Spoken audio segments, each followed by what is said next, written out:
Hello everybody, Geekers here with the very first episode of Things That Go Bump in the Night podcast. I've been saying I was going to do this for quite some time, and it's now time. I've gotten everything together. Hopefully soon I will have a co-host that will join me. I'm still in the process of looking for a co-host. So you join the Discord server and let me know if you're interested. Hopefully, I can also get special guests to talk about their experiences, and from there, grow this podcast. Um, what is Things That Go Bump in the Night podcast? Well, I've always been drawn toward the paranormal and parapsychology and study of, you know,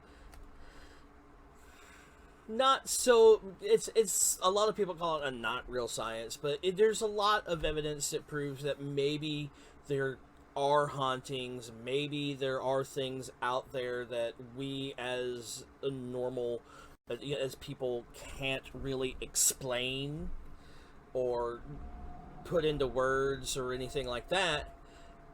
It's just things that happen, things that are transpiring in the world. We do not know what happens when we go beyond this mortal coil. There's a lot of theories about ghosts and a lot of theories about hauntings, and it's just things I like to talk about. It's one of the things I really don't have an outlet for, and this will be the outlet. This podcast will be the outlet. I know that there's probably going to be things that are going off and stuff like that, desktop audio alerts and that coming through. I know that, but I'm tempted of just record this the first step. This is just the industrial, the main episode, not the very first. So I'm thinking about downloading a audio thing that was just going to record the audio of the voices and not the actual scream, or I might just shut off certain things that noises in the stream that will not activate, and because I really want this to be something. This is going to be a labor of love of what I'm doing. What I just get a host and just my stream just crashed. Go! Tid, thank you so much for that host, and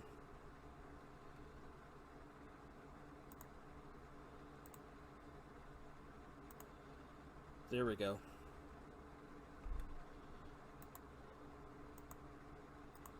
Okay.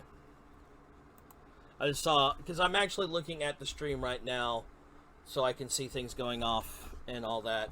But in all seriousness, folks, one of the main reasons I'm doing this, and I put it out in the tweet talking about why I want to do this podcast.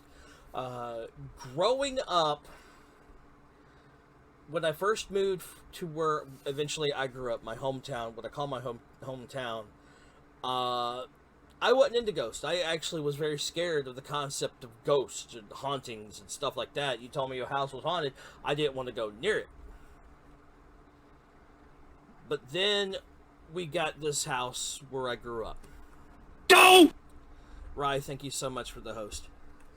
And what happened there is what changed my whole outlook on ghost and paranormal activities and stuff like that. We bought this house. It was me, my mom, my stepdad, and my sister. We got this place that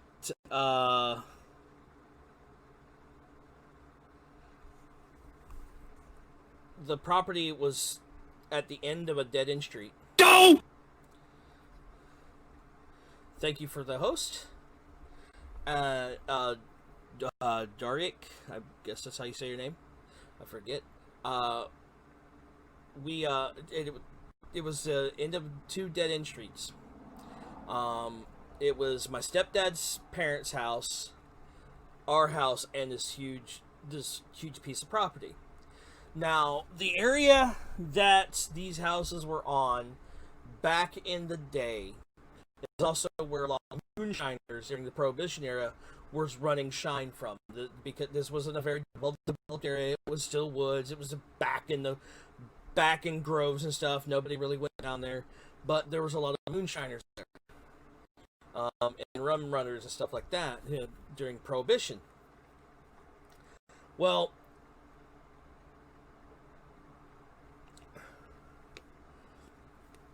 the history of the property, there were two bodies buried on the property somewhere. We didn't know where, and we didn't want to go try digging them up. And I don't know why I am dropping so many frames. I've been adjusting things. This is just really creepy, and I'm not liking it. No matter what I'm doing, I'm dropping frames. Let me see something. That could be a problem. So let's do this. Not that. Exit that.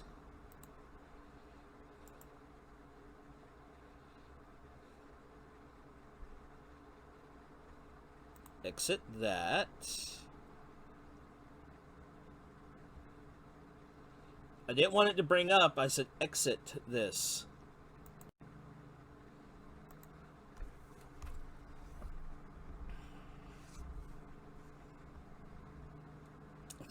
When things don't want to work great. But, like I said, there was two bodies, one being a child.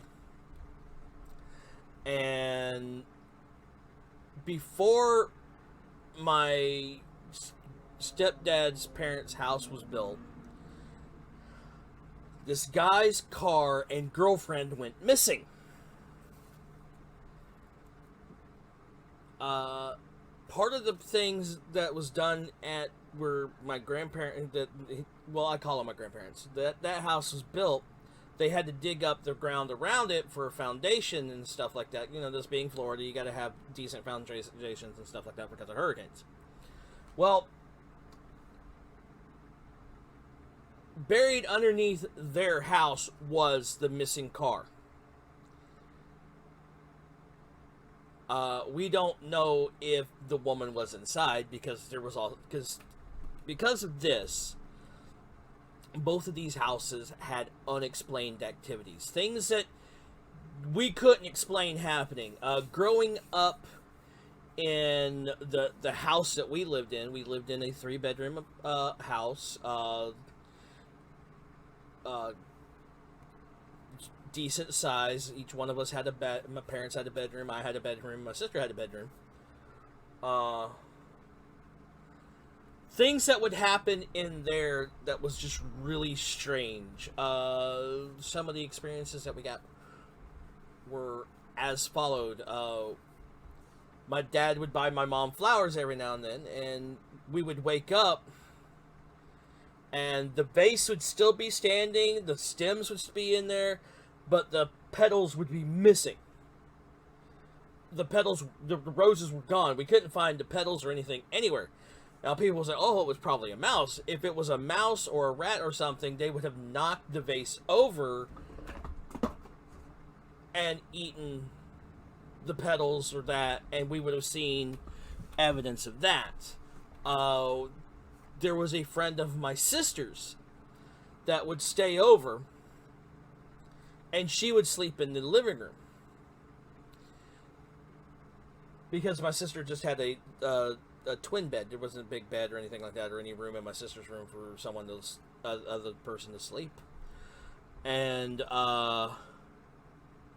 she woke us up screaming one night. Now, we could probably guess it was maybe air in the heater, but air in the line, because this was a gas heater at the time. So we kind of figured, okay, that's probably what's going on there. what happened is the heater would start shaking violently. Now, a lot of times this was the middle of summer, so we didn't use it.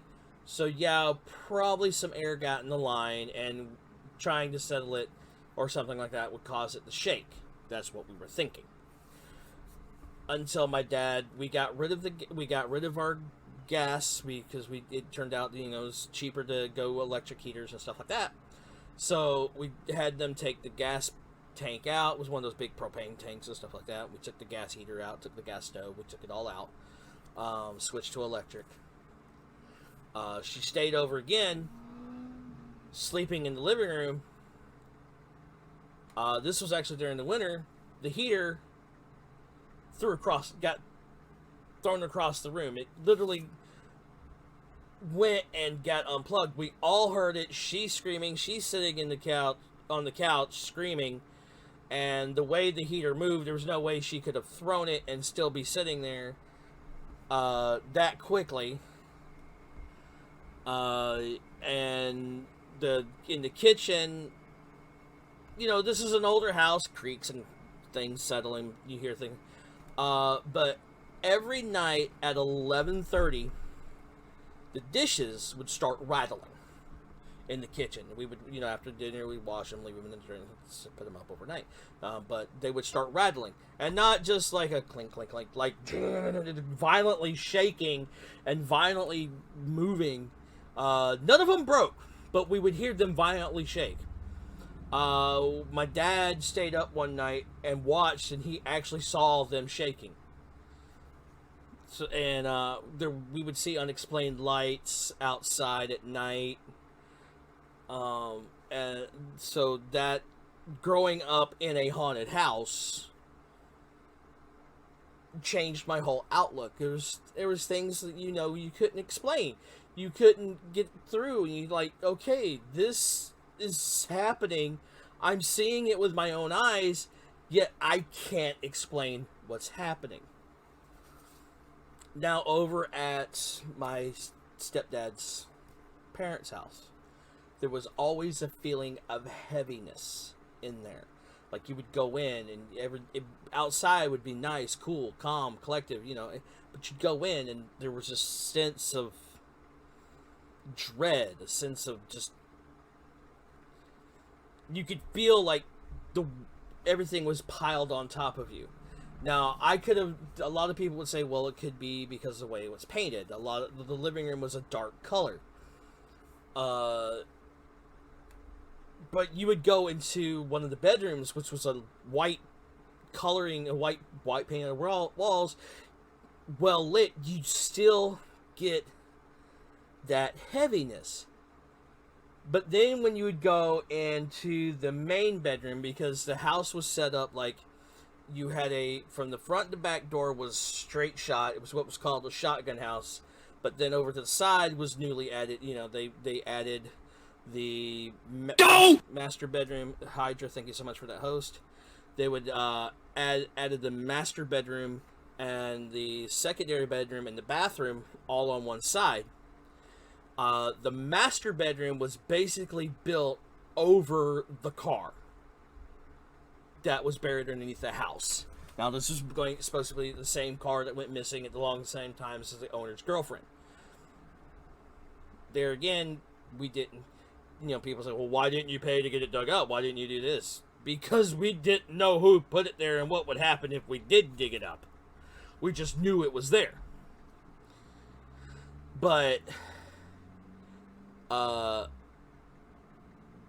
that area right there had the worst feeling in the world. You could be in there and you would feel somebody watching. You would feel eyes in the back of your head just staring at you.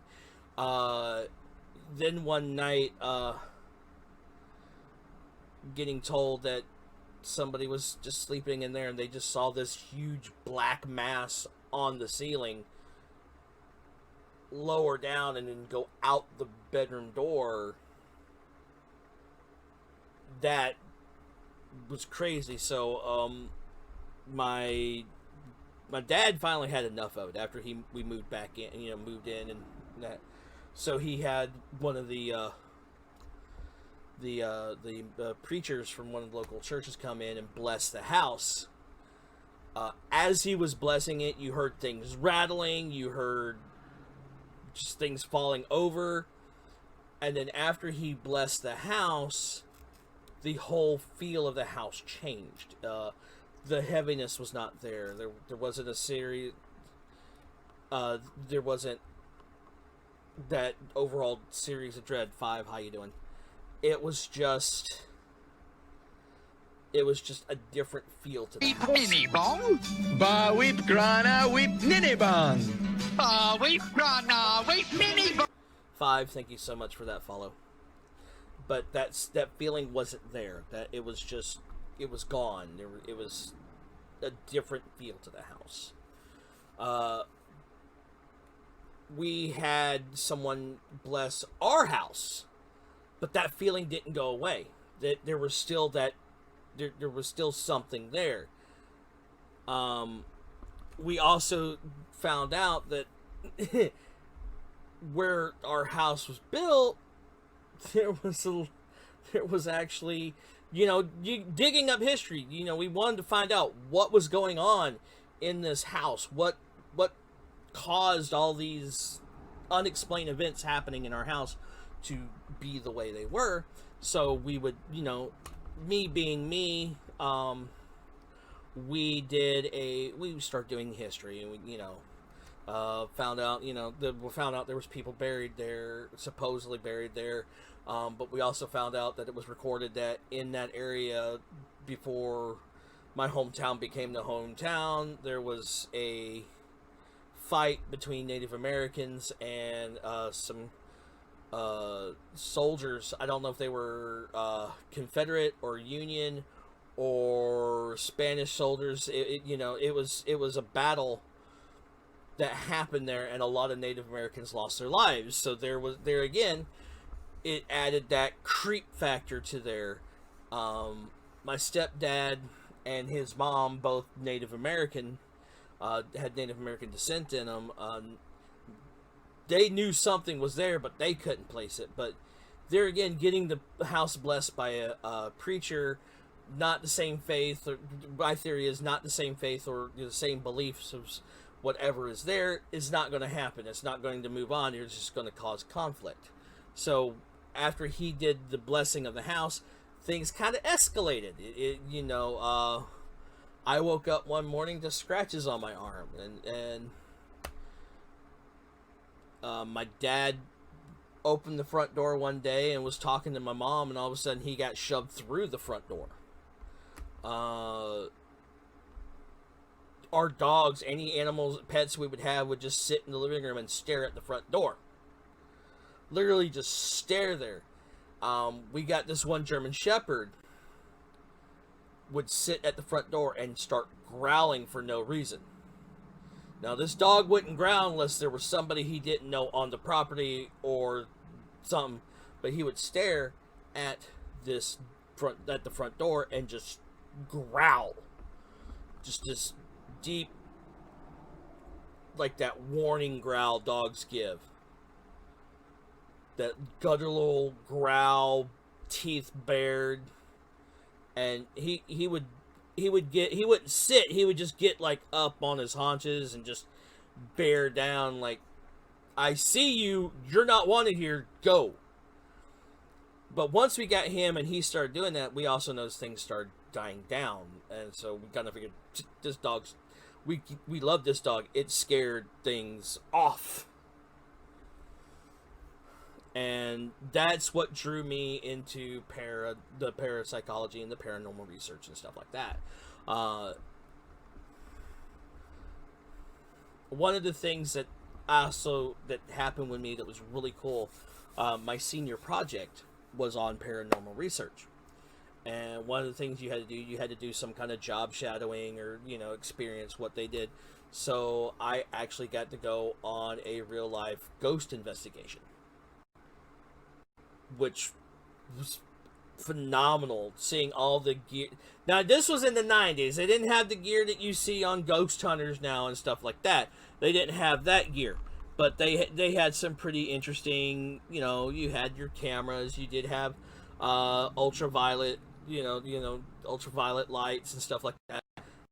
They had the meters and stuff like that, but you didn't have like the full spectrum cameras. You didn't have that. Everything was big and bulky, and when we're talking cameras, they were full VHS type cameras, So I got to experience that, and sitting there, we're at this house that things were supposed to happen. Yeah, normal tape recorders, not these little digital recorders. We're talking tape recorders the size of, like, you had the little micro tapes and stuff like that. You had to plug the microphone in it to get a directional and stuff like that, or you left them in the room and you had to go back and change tapes and stuff like that. So, yeah, some of them were size of bricks. So, so I would love to go on a ghost investigation with the tools they have now. But, like, the EMF meters, they actually had those. So you still could get those. Those things have been around for a while. So one of the things I got to do was hold the EMF meter, and we're in this we're in this area and this house, and we're talking, and they says, well, why don't you try something? And I go, okay, if anyone's here, you see this device in my hand, can you make the lights move? Now, I'm holding this thing. I don't even know how to hold it. I just know how to turn the thing on. Okay, it's on. I don't know how to adjust anything or touch anything or do anything. Just tell me how to turn it on. So I'm sitting there holding it, and it's at the light just starts jumping from like green to red, and just like quick sensations, and like, okay, this is kind of creepy. And that's when we also learned about some of the things I can do. I'm sensitive towards spirits, and I'm not making this up. When certain things are aligned, I can actually see them. I'm not calling myself a full-on medium. I'm just more in tuned to that, and it makes going to certain places that are haunted locations really interesting for me. One of them is, I'll get back to the investigation. One of the cool things that happened also, besides getting that, they asked the question for, the EMF, not the EMF, but an EMF, not EMF, but EVP, electronic voice phenomenal. Could think when if I wasn't doing this podcast today, wasn't doing this, I would be spouting off terms like that. But since I'm trying to do it, my brain's like, no. But one of the questions are, why are you responding to him? And it was to me, so we play back the tape, and we actually heard a voice go, he can see us. And I'm like, oh, what? Now, unbeknown to me, as I'm looking around the room, when I'm like asking questions, I'm staring straight ahead, or I'm looking people notice, so they go back and look at the tape and look at me, and they notice that I keep looking at things. Now, a lot of stuff didn't register to me, but something was just like, I would see something out of the corner of my eye that I just thought was a shadow of us because of the light. So they reviewed some of the things, different angles that I'm looking at, and lo and behold, I'm looking at unexplained images that are popping up on tapes. So, which was weird. To me, it was crazy. So, another interesting story that's happened with me is my sister, when she was a security guard, she worked at this hotel, No, sorry, Hydra. She worked in this hotel in Avon Park, Florida. It was called the Jacaranda Hotel.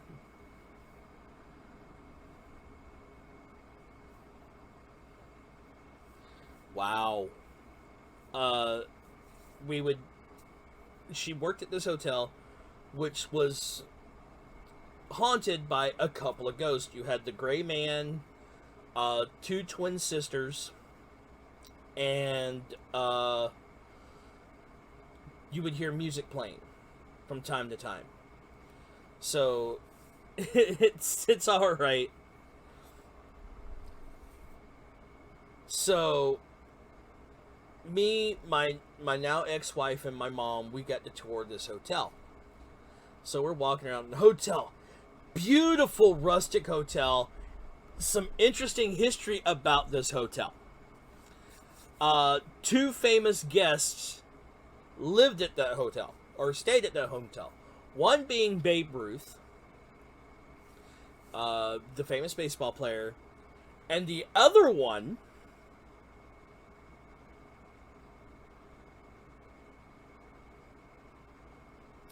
the other one was Al Capone.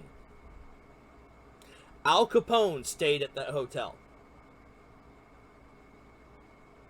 Al Capone had property and a house here in Florida. I'm not exactly remember where, but it was beachfront property. But he lived here in Florida at one time. So, knowing that he stayed at that hotel, for me, being the history buff that I am, it was like, whoa, I'm walking the same halls Al Capone and Babe Ruth did. To me, is like, and it took me a minute. I'm just standing there, and I'm like, and my ex-wife, my wife at the time, she's like, what are you doing? And I said, I'm soaking in this history. And she goes, well, what do you mean? And I says, Al Capone stayed here. One of the biggest mob bosses in history. Babe Ruth probably stood where I'm standing. One of the greatest baseball players of all time. I'm standing in history. And she looks at me, nerd. But then we go further in, and my sister starts. We go to the second floor. This is where we're on the first floor, and she's showing us around the lobby. Lobby's beautiful. They have a piano player that lives on site that at night will come and play the piano, and in the evening for the guests of the hotel. And me, that's cool. Now the hotel was actually split up into two parts. You had the actual hotel, and the nearby college used it for some of the dorms. First floor was dining hall and stuff like that, restaurants and all that for the hotel. Second floor, one side was for guests, the other side was actually beside a special locked door. Was a special door that only they could get in, was the female dorm. The elevator was actually one of those old antique, you had to move the lever up type elevator in the cage, and I'm like, that's historic right there. And it was well maintained, well taken care of. It ran no problem. Third floor, one side guest rooms and stuff, the other side boys dorm. Now, here's what's funny about that hotel. The second floor was the haunted floor. You had the Gray Man and the twin sisters that they lived at the hotel, and they had their own room, and they had all their furniture in there. Their furniture is still in there because of one of the events. I wasn't there to witness it, but I saw photos of it. They showed photos of it and stuff like that. And it was actually really cool. They took their furniture, the twin sisters' furniture, out of that room. We're modernizing it. Was going to use it for an actual guest room. So they have all the furniture, their old furniture, out in the living room, and they started putting in the new furniture, or not in the living room, but in the foyer area of the second floor. And they are starting to move the new furniture in. Well, the guys take break. They go downstairs. They're getting their water, coming back. They're gone maybe 10 minutes. And there was some big pieces of furniture that they had to move out of there with the twins. They get upstairs. All the new furniture is back in the foyer, and the twins' furniture is back in their room where it was originally at. In the span of 10 minutes. There's photographic evidence of this.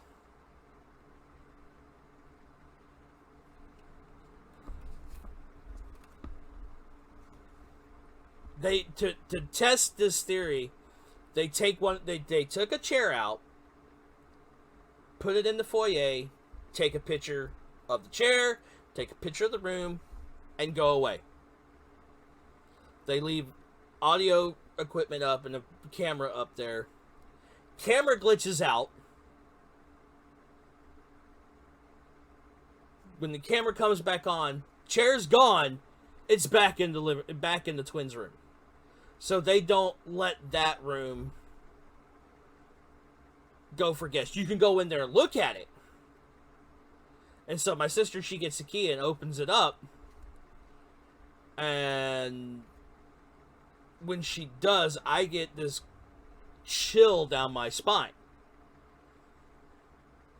And I get cold, but my ex, she's holding my hand, and she's got her hand, she's standing on this side, so she's holding my hand, and she's got her other hand on my arm. Kind of wrapped around me because she's kind of getting scared. And all of a sudden, she just pulls away from me. She's like, "You're getting hot." I'm like, "What do you mean? I'm cold." She goes, "Your skin is hot to the touch." Like I was like I'm running a fever through my whole body. And my mom, she touches me. She's like, "Whoa, you are hot." My sister touches me, my arm, and she's like, "Wow, you are warm." I said, "Can you close that door?" Because they're staring at me. And she goes, "What?" I hadn't seen a picture of these twins. So I start describing what I'm seeing. And my sister said, "Yeah, that their pictures in the dining hall, which we hadn't seen yet." And I just described them perfectly. So she closes the door. And then she starts saying, "And the other ghost," I said, "The gray man?" She goes, "Yeah. He's about 6 foot. People have described him about 6'5", wearing a gray suit, balding." Now, I had not read any information or anything about this, so I start describing the ghost, and she's like, "Yeah." I said, "Yeah, he's standing right behind you." And I tell my ex, I said, "Go over there, put your hand behind her." And because my sister, she's not moving. She's like, "What?" So my ex-wife, she goes, "Why?" I said, "You're going to feel something cool. You're going to experience something that I've only experienced, and you won't be able to see what I'm seeing, but you'll be able to feel what I'm seeing." So her and my mom, they both go behind my sister, and they stick their hands out, and there's this column of cold air. And I tell my sister, I said, you need to turn around." So my sister turns around, and she sticks her hand out, and there's cold. And there's my ex-wife. She's like, "Oh, this got to be an air conditioning problem. This isn't real." And I said, "I'm going to try something. I want y'all to step away from the cold spot." So they step away, and I said, "They are." And I asked the spirit. I said, "Can you do me a favor? if you have the energy, can you knock 3 times on the wall beside you to let us know that you're here? And all of a sudden,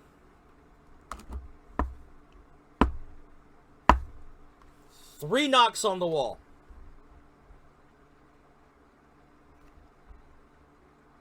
I'm like, thank you. My ex-wife, she's downstairs. I don't know how quick she got there, but as soon as she heard the first knock, she was downstairs. She was freaked out. Me, I was fascinated. So, I'm sorry, but these are just things that I've grown up. And so I started researching this hotel. And the hotel, let's see. That's not what I'm looking for. This is just somebody talking about the hotel. Okay. Historic-wise, besides Babe Ruth and Al Capone, you had the celebrities such as George Burns, Gracie Allen, all stayed at this hotel. So that's actually pretty neat. The hotel was built... Let's see, when was the hotel built? I'm going to find out when it was built. Give me a second. It opened in 1926. It's over 100... Well, 1926. It's 2020.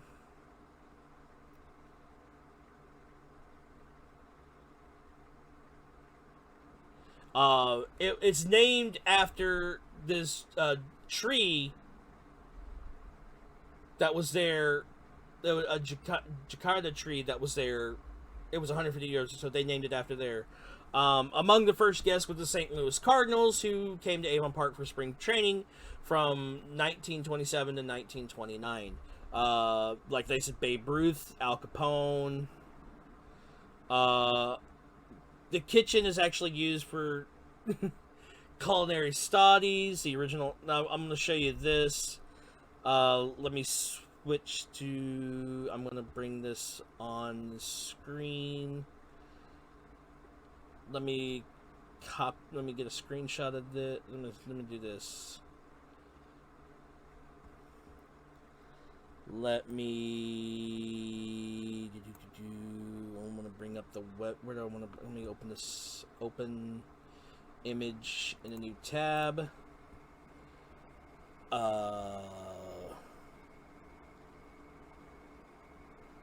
Maybe.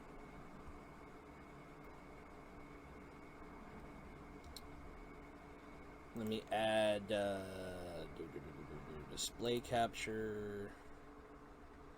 Okay.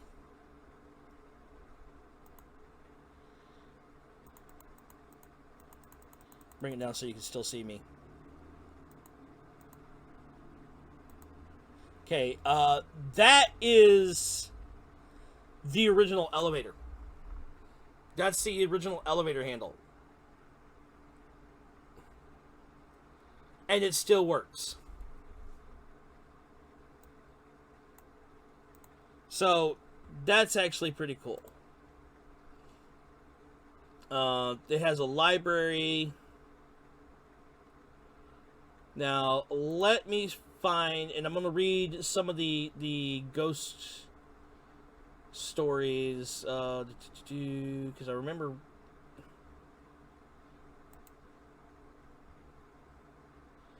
Eagle Lake, in places in America. I'm trying to find it, because I remember reading it several years back.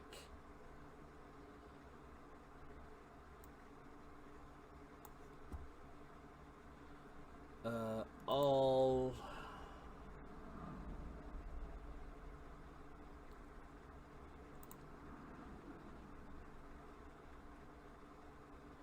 Let's see if I can find it.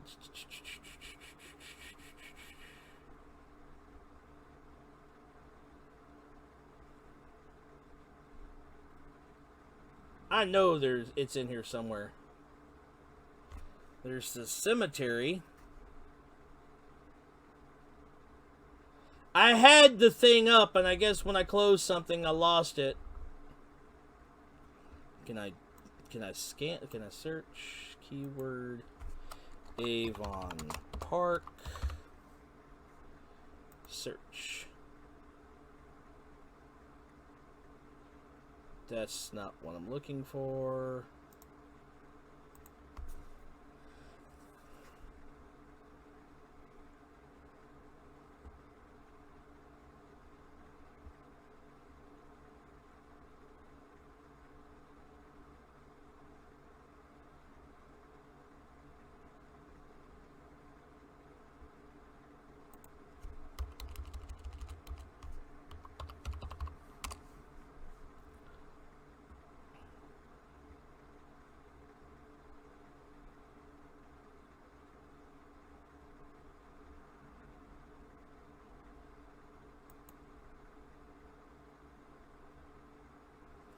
Okay, this is a story from the Miami Herald.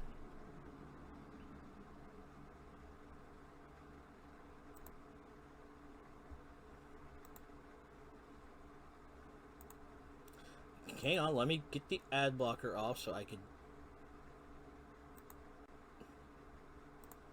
read the story. No, I do not want to listen to the article.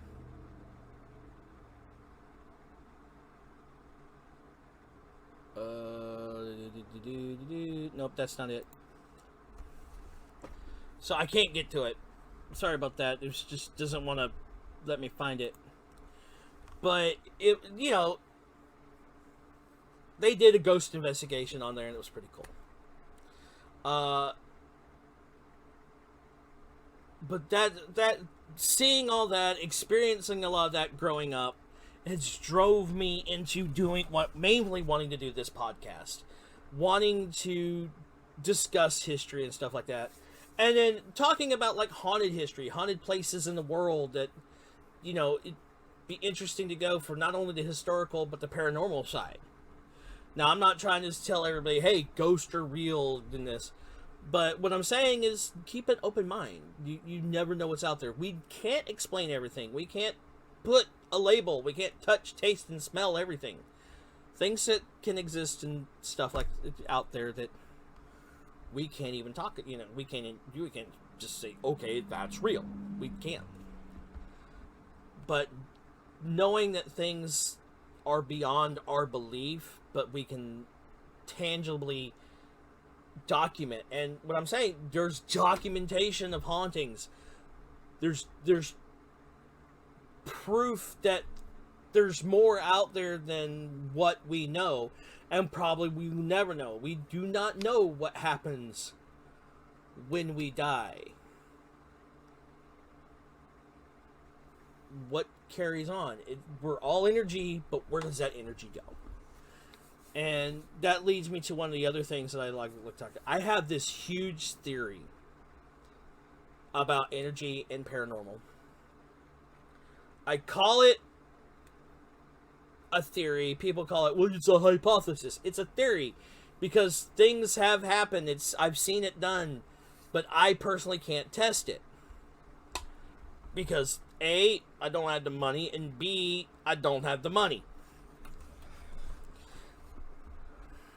During lockdown, I've been watching a lot of TV shows and stuff like that, and then one of the things I was watching was Destination Truth with Josh Yates that was on the Sci-Fi Channel. One of the places he went to go explore was Chernobyl, because supposedly there's hauntings.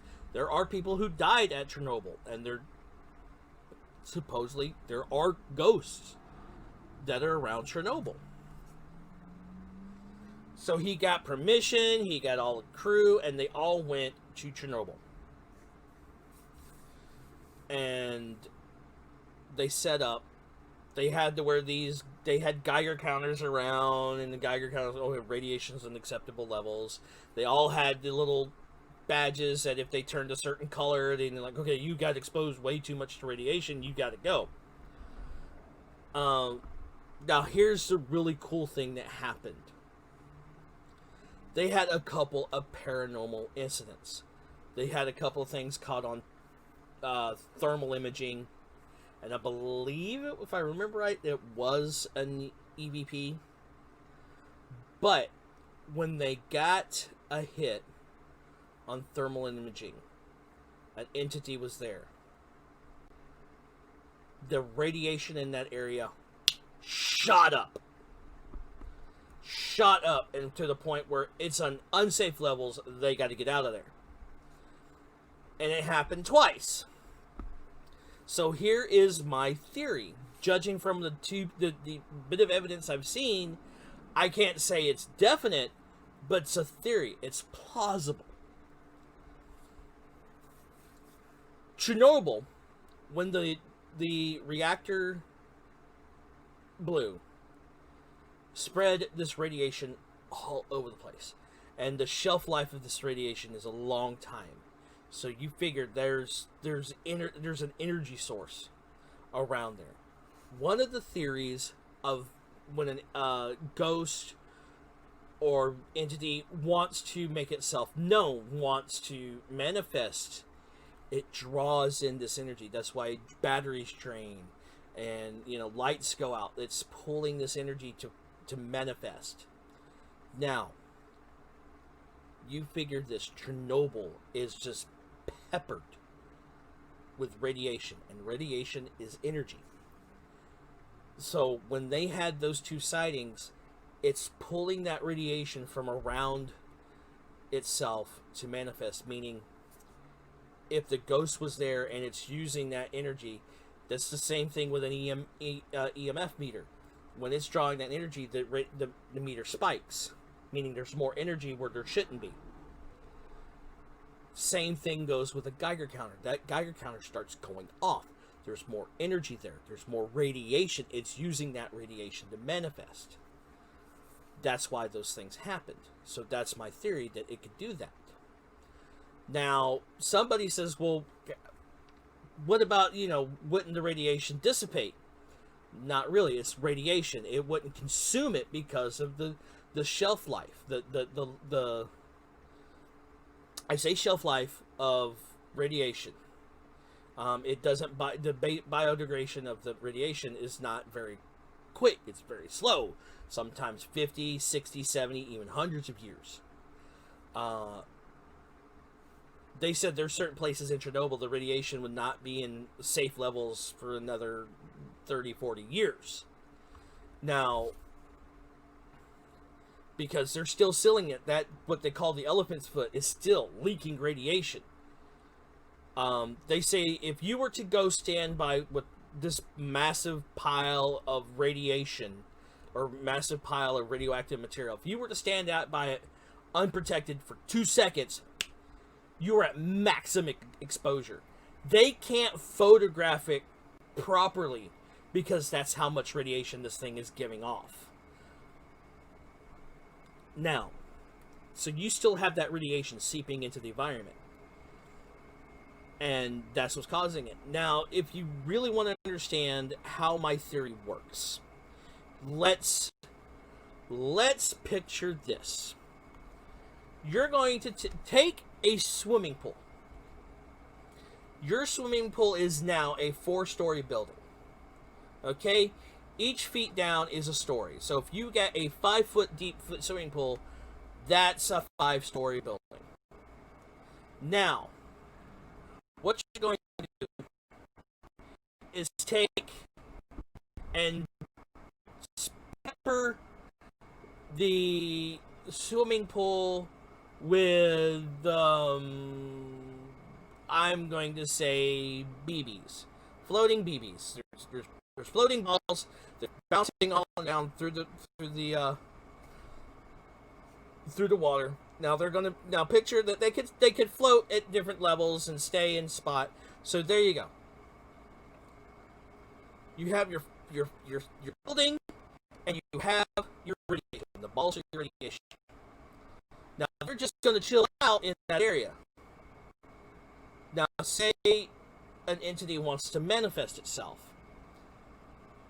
and it starts to pull that radiation. It's going to pull that radiation to where it's at. So that radiation is going to leave certain areas, but then conjugate in another area. Now, there you go. That is one of the things I've talked about. That my theory is that there you go. There's that concentration of energy. There's that concentration of radiation. That's what's causing that one area's radiation to spike. That it's pulled all that energy into one central location. And that's why in that episode, when they had a sighting, they had something happen. That's why the spike in radiation happened. Now, they did not go back in the room to see if the radiation dissipated or if it was still centralized. My hypothesis for that, meaning there has been incidents when a ghost drains a battery and the ghost has left that area, the energy goes back into the battery. The battery charge comes back. Not at full charge, but it comes back. Now, if I could study that, if there was a way for me to go to Chernobyl, to do this, to study this, to find out if my theory for this, my hypothesis for this, I'm taking my theory and adding on a hypothesis to this, that once it was manifested, the entity manifests and leaves, would that radiation then disperse? My theory is yes, slowly, but it would disperse. You would see the radiation levels drop. That there is, like I said, one of the things that with paranormal and radiation and energy can do. It's the same thing with they find out a lot of haunted places are more active during thunderstorms. So you have that negative and positive charges in the air, the lightning, the pure electricity coming to Earth, charging the air and everything around it, and that gives more energy for spirits, ghosts, whatever you want to call it, entities to manifest itself during a thunderstorm. It's a natural battery, basically. There was a paranormal group that actually had a theory that they would set up around a building, like if they were doing it, would set up around the building, and they would charge it with electricity. They would hit it almost like Tesla coils. And during that, they noticed a jump in paranormal activity. So there's things out there to create to my theory, but I can't prove my hypothesis about the energy dissipating from radiation.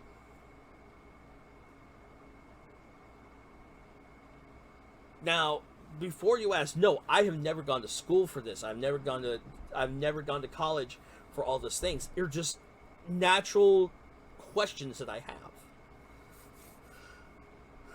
have. I've never studied this. It's actually a course at the University of Miami that they had. I don't know if they still have it, but they had a natural parapsychology, paranormal research class, which I kind of figured they would probably just sit down and watch episodes of Ghost Hunters.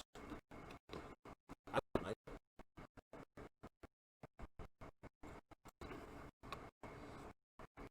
But that's some of the things that drove me into paranormal and wanting to do this podcast. So now I'm going to leave this up for my viewers. If you notice, I do have a Discord. I'll put that in chat. This is my Discord. I'm going to set up a channel for this, and it's going to be probably just titled TTGBIT, and just things that go bump in the night podcast. What I would like my viewers to do is to go to my Discord channel, go to that room, and have open discussions about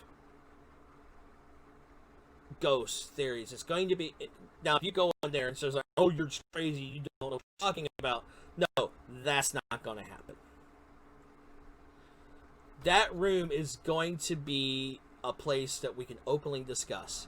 If you want me to, if you have a ghost story, something that's happened, have a video or something that you want to share that's happened to you or somebody you know, put it in that channel. Tell me if you want me to leave your name anonymous, let me know. Hey, if you don't want to message me saying this is my story, don't say who I am. If you don't mind us saying who you are, just put your story in there and I'll read it on the air. Now, I'm not looking for co-host for this. Be you a skeptic or be you somebody that believes. So that's still open. But that being said, this is going to conclude the podcast. I've been doing this for about an hour. That's enough podcast out time for most people. So I will leave you this. If you believe in ghosts, awesome. If you don't, awesome. If you have an open mind, this is going to be the place for you. I'm Geekers, and this has been Things That Go Bump in the Night podcast. And I'll catch you next